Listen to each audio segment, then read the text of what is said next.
Have you noticed what happens when you deliberately refocus your thoughts? So, if you have been freaked out by something to do with the virus that's going the rounds and it instills incredible fear in you, it's not always easy to do the refocusing thing, but if you can, you will feel enormous relief. So it's really important to give it your best shot.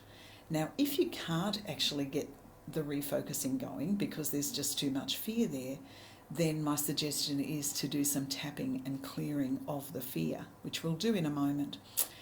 But then once you've cleared the fear, it's really important to look for those good feeling thoughts it might be on a different subject, it might be on the same subject. But just on the subject of COVID-19, there are some good things that are going on. First one of note is that this virus, COVID-19, has actually become the common enemy of everyone, hasn't it? And when we have a common enemy, we're going to work together to defeat it. Is that not true? So it's going to bring people together in a bigger way than perhaps anything else might have ever have achieved. So that's number one. Number two is that I've noticed reports today, local reports around my local area, where people are making amazing efforts to help those in need. And it's really beautiful to see, businesses actually taking time out of their business to deliver groceries to people who can't get to the shops. Shops with items that people may need, delivering those items to people so that they don't have to come into the shops.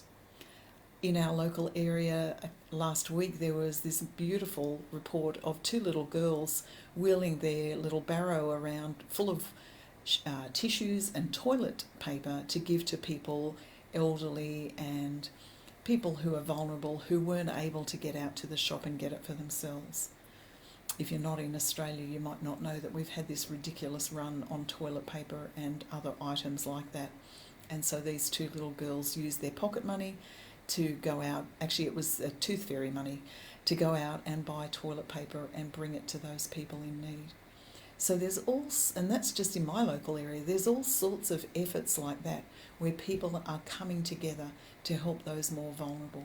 And now that we have a common enemy, COVID-19, then we can all work together to support each other and love each other.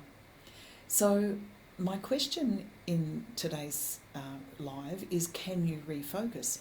If you can't refocus your thinking onto those good feeling thoughts that I just mentioned, something like that, whatever is happening in your local area, what people are doing to support others, then perhaps you need to do this tapping round. And tapping will clear the stuck emotion that you have. If it's fear, then you might need to do a few rounds of this tapping to clear the fear to a degree that you can refocus. Okay? And there is no judgment in this. People are different in their responses to this thing.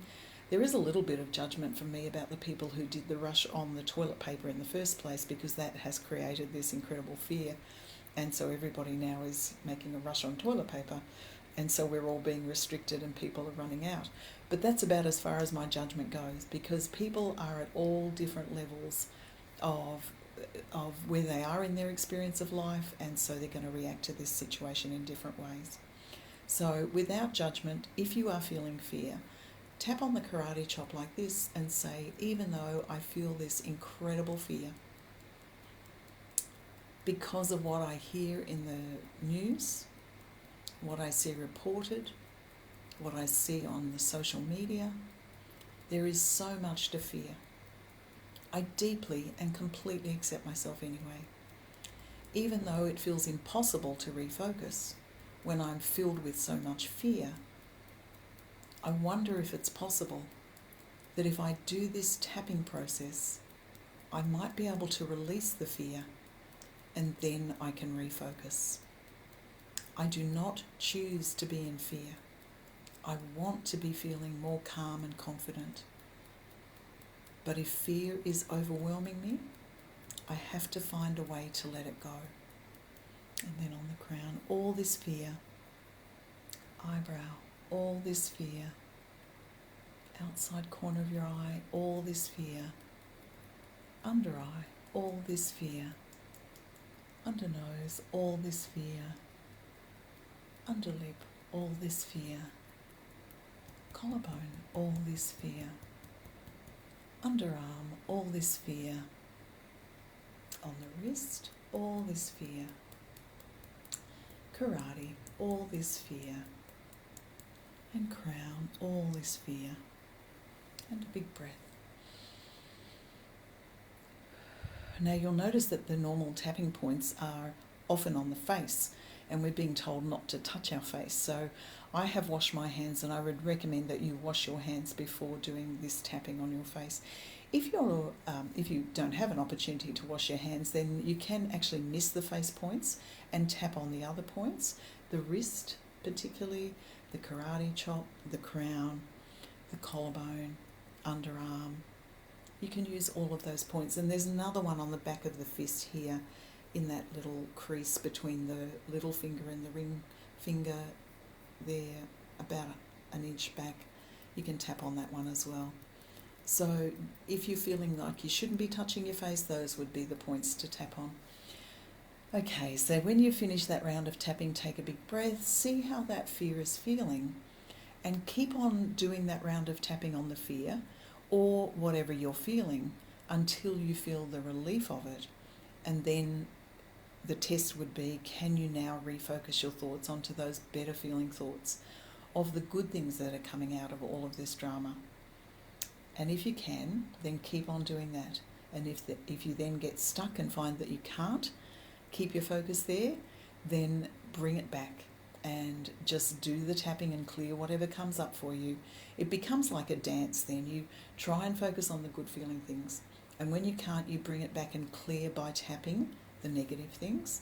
And then you try again to feel the good feeling things. And if you can't, you come back and clear whatever's coming up. And in that way, you'll eventually be able to do that dance into that good feeling place much more easily. Have fun with it, and I'll talk to you soon.